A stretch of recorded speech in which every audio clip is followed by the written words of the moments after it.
ठीक है, मिल लिया अलग सर से। हाँ देखो, कॉन्ग्रेचुलेशन आ रहा है। जितना खुल के पढ़ सकते हो पढ़ लो, और पूरा 11 जब खराब होता है तो फिर से दोबारा स्टार्ट करने में कई बार दिक्कत आती है। Take it as a very positive example. करना है तो अभी करना है, ड्रॉप नहीं लेना है बस। कमियां निकालने में पूरी दुनिया पीछे पड़ी रहती है। मुझे मैथ्स में बहुत इंटरेस्ट है पहले से। अगर आपने सही में 11th में पूरी जान लगाई है आपको, तो मजा आ जाएगा 12th में। एंड कॉन्ग्रेचुलेशंस बोलो भाई। ठीक, आ जाओ। तो देखो, आपको हेलो आ रहा है, आप अपना एक बार इंट्रोडक्शन दो।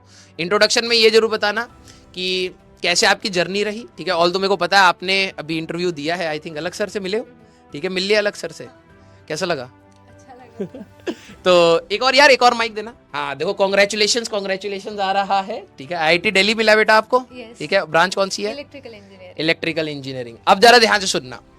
तो आज अलग सर से मिलके आए हैं। ठीक है, पहले अपने बारे में प्रॉपर इंट्रोडक्शन दो, कैसी तैयारी रही, क्योंकि इनको थोड़ा सा मोटिवेशन फील होनी चाहिए कि आपकी जर्नी कैसी थी, कैसे आपके मार्क्स आए 11th, क्योंकि 11th के बच्चे हैं तो 11th में आपसे क्या क्या गलतियां हुई, सारा अपना बताओ। ठीक है, फिर हम लोग बात करें। मेरा नाम धनश्री चिंचोड़कर है एंड स्टार्टिंग में 11th में मैंने एक लोकल कोचिंग ज्वाइन की थी, बट एज यूजुअल वहाँ पर कुछ पढ़ाया नहीं जाता है। बट फिर मैंने 11th में एंड में आते आते यूट्यूब से ही किया था फिजिक्स, अलग सर के पुराने वीडियोस से, and then maths and chemistry भी वहीं से किया था। बट वो इतना प्रॉपरली नहीं हुआ था, तो मैंने 12th में लक्ष्य जेई 1.0 ज्वाइन किया था। तो फिर वहाँ से ही पढ़ना चालू किया, और राजवंत सर बोलते ही थे अभी 11th का जो आपका बैकलॉग है वो अगर बीच में करोगे तो बहुत बुरा फंसोगे, दोनों नाव पर नहीं चलना चाहिए, अभी पहले 12th पर फोकस करो। हाँ। तो बस वही किया कि सिर्फ 12th पर फोकस किया था। एंड फिर एंड में जो 2 मंथ्स का टाइम मिला था तब 11th का किया था। एंड फिर जेई फर्स्ट अटेम्प्ट के बाद में भी हमारे पास टाइम होता है, तो एडवांस के लिए वहाँ से भी प्रिपेयर कर सकते हैं हम। वेरी गुड बेटा। आप ना, शायद मैं आपको, क्योंकि यहाँ पे ना बहुत सारे बच्चे ऐसे होते हैं जिनको लगता है कि शायद लड़कियां क्रैक नहीं करती हैं। ऐसा कुछ नहीं है, ऐसा कुछ नहीं है। तो जब आपका आज आया कि सर ने बोला कि बच्ची आई है, मैंने कहा डेफिनेटली मैं उसको क्लास में लेके आऊंगा, बिकॉज तुम्हारी वजह से ना बहुत सारे बैच में ऐसी लड़कियां हैं जिनको मोटिवेशन मिलेगा। ठीक है, थैंक यू सो मच कि आप आए, पहली बात। ठीक है, और बच्चों को ये जरूर बताना कि 11th में जो जैसे कमियां जो रह जाती हैं, जो आपसे गलतियां हुई हैं, क्योंकि ये लोग भी विद प्राउड कर रहे हैं। ठीक है, इनको घमंड होगा कि हम ये गलतियां कर रहे हैं।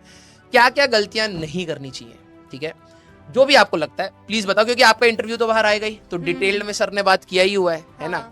जो आपको लगता है कि आपको बतानी चाहिए, बिल्कुल बताओ कि 11th में क्या गलतियां नहीं होनी चाहिए। पहले तो पेरेंट्स से हमको बहुत खुल के बात करनी चाहिए। Very good. किसी चीज का ईगो लेकर नहीं बैठना है कि ऐसा उन्होंने बोल दिया तो अब मन में ही रखेंगे और उनको कुछ बताएंगे नहीं, तो उसका बहुत ज्यादा हमारे ऊपर असर दिखेगा। Very good. तो वैसा नहीं करना चाहिए। और जो टीचर्स बोल रहे हैं उसको ब्लाइंडली अगर फॉलो किया जाए तो जितना चाहिए उतना हो जाता है। यूट्यूब पे जाए या इधर उधर देखे, उससे कोई फायदा नहीं होता है। टीचर्स जो बता रहे हैं डीपीपी एंड मॉड्यूल इतना भी कर लिया तो बहुत ज्यादा सफिशिएंट हो जाता है एडवांस के लिए भी। एक बात बताना, जब तुम तैयारी करते थे तो क्या ऐसा कभी होता था कि सवाल नहीं बने? हाँ, वैसा तो होता ही था। होता ही होगा, है ना? जब नहीं बनते तो क्या तुम क्रिब करते थे, रोते थे कि यार मेरे से सवाल नहीं हो रहे, या तो उस एटीट्यूड में जाते थे और प्रैक्टिस बढ़ाते थे? उसी क्वेश्चन जो नहीं हो रहा उसमें ज्यादा भी टाइम दिया, स्टार्टिंग में नहीं हो रहा तो क्यों नहीं हो रहा, क्या कंसेप्ट रॉन्ग हो रहा है, और आप हमेशा बताते थे अगर वो नहीं आ रहा तो उस कंसेप्ट को जाकर देखो और उस पर और क्वेश्चंस लगाओ। yes. तो वैसे करने से हमारे जो टॉपिक्स होते हैं वो बहुत ज्यादा स्ट्रांग हो जाते हैं। Very good. तो वैसा कर सकते हैं हम। और अगर कोई कुछ चीज हमको आ ही नहीं रही है तो उसे उस टाइम के लिए होल्ड करके फिर हम बाद में भी उसके बारे में सोच सकते हैं। मैं इनको कई बार बोलता हूँ कि जब आप प्रिपरेशन करते हो तो प्रिपरेशन बहुत टफ है। देखा जाए तो बहुत सारे टॉपिक्स हैं, बहुत सारे चैप्टर्स हैं और बहुत सारी चीजें सोचनी पड़ती है, तो कई बार कुछ चीजें नहीं समझ आती, उसका लोड नहीं लेना है। फॉर द टाइमिंग चलो ठीक है, कल देखेंगे, परसों देखेंगे, 1 महीने बाद देखेंगे, लेकिन वो एटीट्यूड आपका हमेशा पढ़ने वाला होना चाहिए। कितने घंटे पढ़ते थे? स्टार्टिंग में तो मैं 4 आरसी सोती थी और पूरा टाइम बाकी का 4 घंटे सोते थे। हाँ, क्योंकि तब 11th का पूरा बैकलॉग और वो मैनेज करना था, तो स्टार्टिंग दिवाली तक वैसा करना पड़ा। क्या 12th के साथ 11th करी जा सकती है? अच्छी बात। मैंने नहीं की है। हाँ, मैंने नहीं की है क्योंकि वो मैकेनिक्स का जो पूरा पार्ट था वो बहुत ज्यादा वीक था, तो फिजिक्स के बारे में तो नहीं कर सकते, बट केमिस्ट्री और मैथ्स मैंने किया था। यस। मैं बेटा आप सभी लोगों को बोलता हूँ कि अभी आप 11th क्लास में है ना, जितना खुल के पढ़ सकते हो पढ़ लो। आपके 4-5 चैप्टर छूटने दो, कोई दिक्कत नहीं, लेकिन जितना कर रहे हो वो अच्छे से कर लो। पता है क्यों? क्योंकि जब आप 12th में जाओगे ना, ये आपका एडेड एडवांटेज होगा। कई सारे बच्चे जैसे होते हैं ना, वो 12वीं में स्टार्ट करते तो इतना स्ट्रगल देखना पड़ता है, 4-4 घंटे तुम बस सोए हो। अगर वही चीज 11th में थोड़ा सा पहले और बेटर कर लिया होता तो कितना रिलैक्सेशन होता है ना। एंड में भी अगर आपके पास 4-5 चैप्टर भी और जुड़ जाते हैं ना, कि ऐसा लगता है यार चलो 11th में यही 4 पढ़े, यूनिट्स ही पढ़ा, लॉज ही पढ़ा, सर्कुलर यही तक बहुत अच्छे से पढ़ा, बाकी कुछ नहीं पढ़ा, वो 4 भी एडेड एडवांटेज होते हैं। लेकिन पता क्या होता है, बच्चे का पूरा 11th खराब हो जाता है, और पूरा 11th जब खराब होता है तो फिर से दोबारा स्टार्ट करने में कई बार दिक्कत आती है। टेस्ट वेस्ट देते थे? हाँ, टेस्ट पूरे दिए थे, सारे टेस्ट दिए थे। और डीपीपी भी पूरी करती थी। रोज का काम रोज करेंगे तो कोई प्रॉब्लम नहीं होगी। डमी थे या स्कूल जाते थे? डमी हमारे यहाँ सभी कॉलेज डमी होते हैं। ये थोड़ा सा, हाँ देखो, ये क्योंकि ये डमी और रेगुलर में फंसे पड़े। बेटा देखो, ये डमी का एक एग्जाम्पल है जो सक्सेसफुल हुआ है। मैं आपके पास स्कूल वाले बच्चे भी लेके आऊंगा जो सक्सेसफुल होते हैं। मैं हर बार क्लास में यही बात बोलता हूँ कि अगर आपके अंदर ये क्लैरिटी है ना कि आपको एक रैंक लानी है और उसके लिए क्या करना पड़ेगा, आपको बैठना पड़ेगा, घिसना पड़ेगा, कई बार सवाल नहीं होंगे, फ्रस्ट्रेशन होगी, लगाना पड़ेगा। अगर आप सिंसियर हैं तो आप डमी के साथ भी अच्छा कर जाएंगे, आप स्कूल के साथ भी कर जाएंगे। कोई आपका ऐसा नोन में जिसने स्कूल के साथ भी रैंक लिया हो? नहीं, क्योंकि आप उस सर्कल में शायद नहीं हो, ठीक है। लेकिन मेरे पास ऐसे कई सारे एग्जाम्पल हैं बेटा जो school going, even I was the example, मैं स्कूल गोइंग था और मेरे एक ही बारी में सिलेक्शन हो गया था, ठीक है। अच्छा, एक और ये है कि बुक्स वुक्स एक्स्ट्रा बच्चे पूछ रहे। स्टार्टिंग में 11th में जब मैंने ज्वाइन नहीं की थी बैच, तब सिंगेज ली थी, बट नहीं हुई थी। बहुत बल्कि किताब है। मैं इनको बताता हूँ ना, पता है हम लोग जब बोलते हैं ना तो बच्चा को लगता है कि अच्छा ऐसा जबरदस्ती बोल रहे हैं, लेकिन रियलिटी है आप स्टार्टिंग में बहुत मोटिवेटेड होते हो तो आपको लगेगा भाई मैं करूंगा, क्योंकि फिर केमिस्ट्री भी अपना पीक पर आएगा, उसकी में भी बहुत सारे सवाल प्रैक्टिस करने हैं, फिजिक्स भी पीक पर आएगा, मैथ्स भी पीक पर आएगा, तब टाइम ही नहीं मिलता इन सब चीजों। आपको लगता है भाई क्लास, डीपीपी, मॉड्यूल इतना ही कर लें बहुत हो जाता है। केमिस्ट्री के लिए की थी पर मैंने। हाँ, वो केमिस्ट्री में क्या है ना, थोड़ा जल्दी हो जाते हैं सवाल, हाँ, ठीक है। मैथ्स और फिजिक्स में तो बिल्कुल नहीं बन पाएगा। स्टार्टिंग में कुछ चैप्टर्स के लिए कर भी लेगा बच्चा, फिर वो छूटना ही छूटना है और फिर वो बुक साइड में पड़ी रहती है। और कौन सा सवाल पूछना है भाई? रैंक बता दो बेटा इनको। 5008 जनरल एंड ओबीसी एनसीएल 966। बताओ भाई, देखो अब ये आपने 12th के साथ रेगुलर करके ही निपटा लिया। अब मैं आप सभी लोगों को कहूंगा भाई, take it as a very positive example कि स्कूल के साथ मतलब 11th 12th के साथ भी की जा सकती है। और आपने अपने 11th मिस करी थी, ठीक है, और 12th 1 साल के अंदर ही आपने रैंक निकाली, ठीक है। डेफिनेटली अगर 11th में और पहले थोड़ा सा इनपुट्स रखे होते तो बहुत कुछ चीजें और भी चेंज हो जाती है ना। तो आप सभी लोगों के लिए भाई ये बहुत इंपॉर्टेंट चीज है कि आप अपने जो भी जर्नी चल रहे हैं वो सभी के अलग अलग होंगी, ठीक है। आपके अपने थोड़े से दिक्कतें आएंगी, आपकी अपने थोड़ी सी प्रॉब्लम्स आएंगी, आपको खुद से सोल्यूशन निकालना। अच्छा, 2 साल में आपका कभी ट्रैक से हटे हो, कभी कभार डिमोटिवेशन हो गया कि यार नहीं हो रहा, समझ ही नहीं आ रहा सिलेक्शन होगा या नहीं होगा, कभी ऐसा फील हुआ? नहीं, मैंने होने ही नहीं दिया। करना है तो अभी करना है, ड्रॉप नहीं लेना है, बस ये। अच्छा, ये पहले क्लैरिटी थी कि ड्रॉप में नहीं जाना है, सीधे वन शॉट ही, जैसा भी हो जाए बस।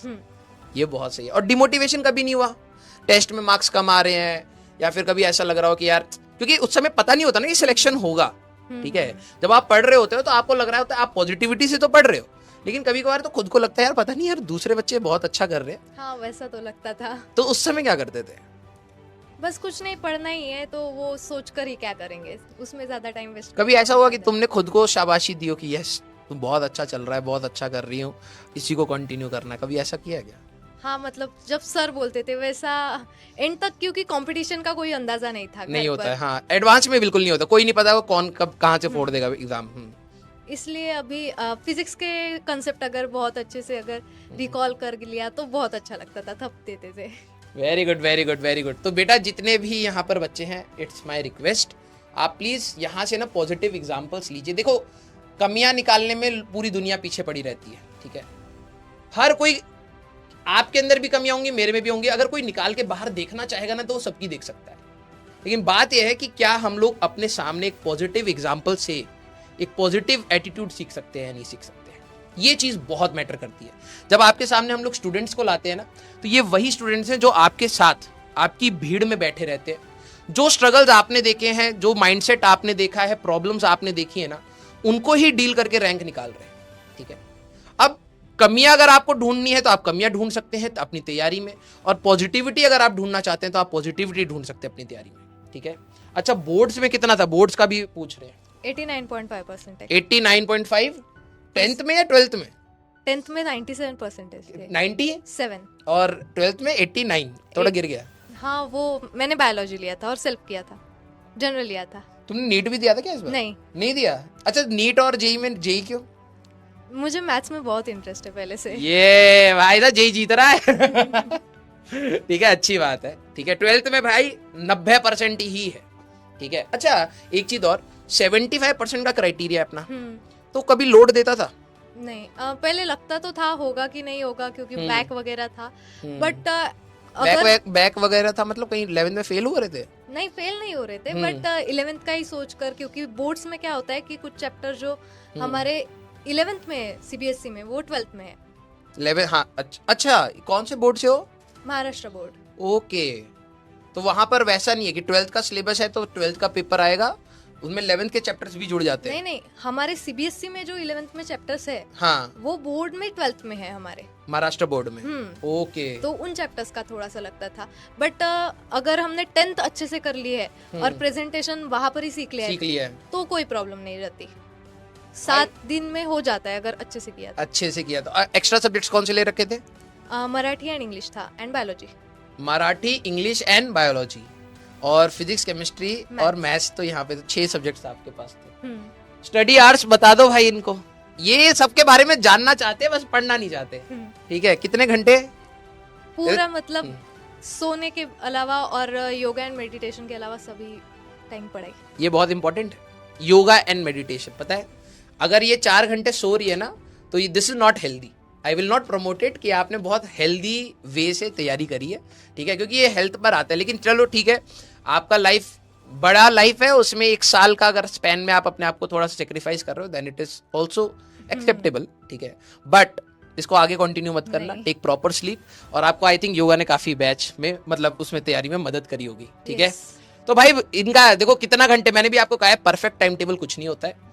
अगर आप अपना टाइम वेस्ट नहीं कर रहे हो, ठीक है, अगर आप उठे हो, आपको पता है कि बेसिक नेसेसिटीज के जो आपने काम करे, घर के काम करे वो करे, बाकी आपने सारा अपना पढ़ाई पर लगा दिया, that is your best time table, ठीक है। इसमें कोई भी ऐसी चीज नहीं है कि भाई कि सुबह तुम कोई ऐसा फिक्स बना रखा था क्या तुमने?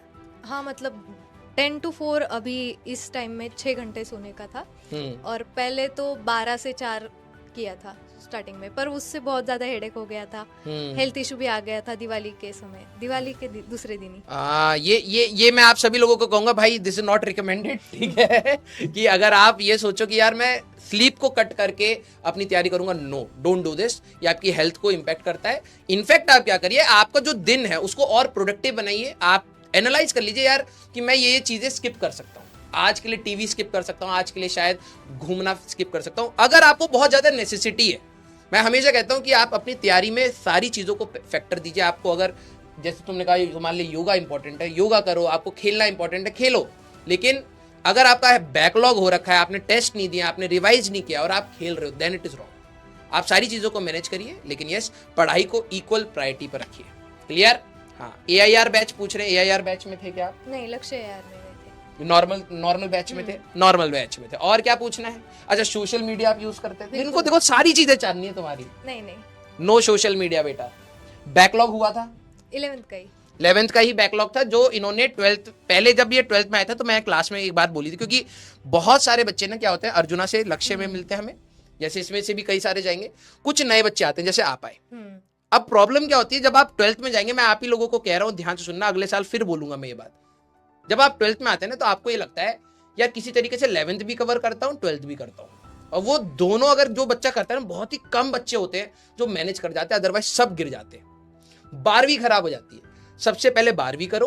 और अच्छा, जब हम लोग 12th पढ़ा रहे थे, जो भी 11th के टॉपिक्स थे, क्या हम लोग बेसिक से ही बता रहे थे? हाँ, बहुत अच्छे से, आराम से आ रहा था ना? आपको जितना 11th आप उठा सकते हो, आप उठा के चलिएगा। अगर आपने सही में 11th में पूरी जान लगाई, आपको तो मजा आ जाएगा 12th में। लेकिन फिर भी अगर आपकी मिस हो जाती है, आपको फिर भी एक मौका रहता है कि आप 12वीं में आराम से कर ले जाएं अर्जुना के साथ, मतलब अर्जुना का वो। लेकिन पहले 12th पर फोकस करिए, ठीक है? क्लियर? हाँ, यूट्यूब चैनल वैनल कुछ नहीं है ना? नहीं, कुछ नहीं है भाई, ठीक है? तो अच्छा, शॉर्ट शॉर्ट नोट्स बनाए थे, रोज जो डेली है सिखाया उसके शॉर्ट नोट्स उसी दिन। और केमिस्ट्री में आई थिंक बहुत ज्यादा इम्पैक्ट करता होगा शॉर्ट नोट्स, अगर तुमने Yes. केमिस्ट्री में बनाए हो, इनऑर्गेनिक और ऑर्गेनिक में नेम्ड रिएक्शंस एंड ऑल, उसके बनाए थे? नेम रिएक्शंस के ऑर्गेनिक में बनाए थे, but mainly inorganic and physical के। हाँ मेरा तो शायद ऑर्गेनिक, मैं ऑर्गेनिक इसीलिए ज्यादा रिवाइज कर पाता था रिएजेंट्स और वो, क्योंकि मैंने उनके शॉर्ट नोट्स बनाए थे और मैं हर दिन शॉर्ट नोट्स रिवाइज करता था, हर दिन, भले ही मेरा केमिस्ट्री का क्लास है या नहीं, क्योंकि वो बहुत जल्दी भूल जाता था मैं। तो ये है शॉर्ट भाई, नोट्स चिपका कर रखे थे। तुमने चिपका रखे थे? मैं हर जगह लेके ही जाता था, शॉर्ट नोट्स लेके ही रीड करता था। चलिए भाई, तो ये है आप सभी लोगों के सामने एक बहुत प्यारी सी कहानी, ठीक है, एंड कॉन्ग्रेचुलेशंस बोलो भाई, ठीक है। अच्छा, ओरिएंटेशन आपका आई थिंक एक जुलाई के स्टार्टिंग में ही होगा, कब है कॉलेज में आपका, वो कब है, फर्स्ट डे कब है? वो तो नहीं पता है अभी। आई थिंक जुलाई के लास्ट में होगा या अगस्त फर्स्ट वीक में ही आई थिंक ओरिएंटेशन होता है, ठीक अगस्त है, फर्स्ट में होगा काउंसलिंग के बाद, है ना? तो हाँ, पीवाईक्यू बुक्स देखो, इनके डाउट्स देखो, पीवाईक्यू बुक्स कोई भी जो है अवेलेबल, जो भी आपके पास अवेलेबल है, अगर आप मॉड्यूल से कर रहे हो मॉड्यूल से करो, ठीक है। थैंक यू सो मच, ठीक है। प्लीज बेटा आप सारे एग्जाम्पल, आपका इंटरव्यू जब भी आएगा, ठीक है, तो प्लीज आप एक बार इंटरव्यू सुनना। अभी हम लोगों के पास टाइम कम था, ठीक है, तो हम लोगों ने मेन बातें करी है। अलग सर ने पूरे खुल के आराम से सारी डिटेल में बात करी कि कैसी रही तैयारी, कैसे स्टार्ट किया, क्या क्या हुआ, क्या प्रॉब्लम्स है। आप डेफिनेटली वो इंटरव्यू सुनना, आई थिंक जेई वाला चैनल पे या फिजिक्स वाला चैनल पर आएगा, ठीक है। तो चलिए बेटा, हम लोग मिलेंगे नेक्स्ट क्लास में, ठीक है। Till then tata, bye bye, take care, पढ़ते रहिए, मचाते रहिए।